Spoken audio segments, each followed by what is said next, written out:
كلنا بنحب الهاكس ونلعب في هدومنا، بس النهارده هنعمل هاكس عن الاكسسوري.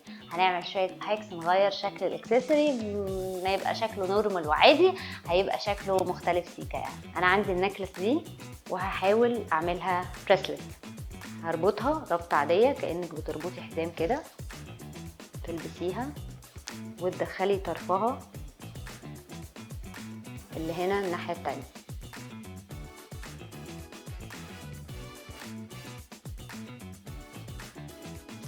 هيبقى ده شكلها.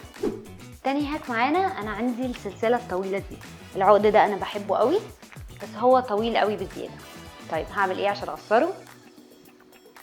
همسكه اتنيه كده على رقبتي وادخل الطرف ده من عند هنا.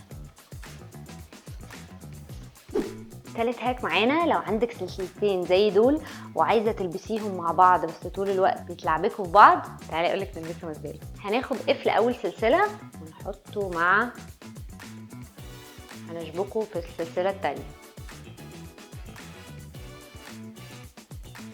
ونخليهم سلسله واحده طويله، ونلبس السلسله وناخد الطرف بعد ما لفيناها لفتين، ناخد القفل نقفله مع السلسله التانيه. كده انا بقى عندي سلسله واحده طويله، بس هما في الاصل سلسلتين.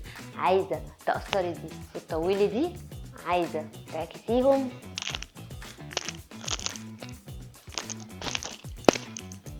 عايزه تخليهم قد بعض، وتاكدي ان هما ابدا مش هيدخلوا مع بعض او يتلعبوا. ولو عندك عقد زي ده وعايزه تغيريه لحزام، تعالي نعمل كده. بناخد بقى الحزام اللي في الدريس بتاعك او في المنتو، نرجع نقفل دي تاني وناخد العقد وهو مقفول كده،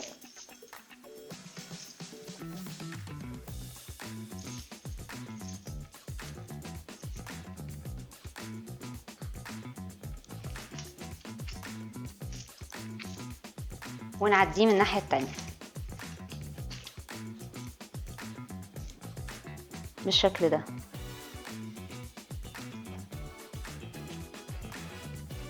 ونربطه من هنا،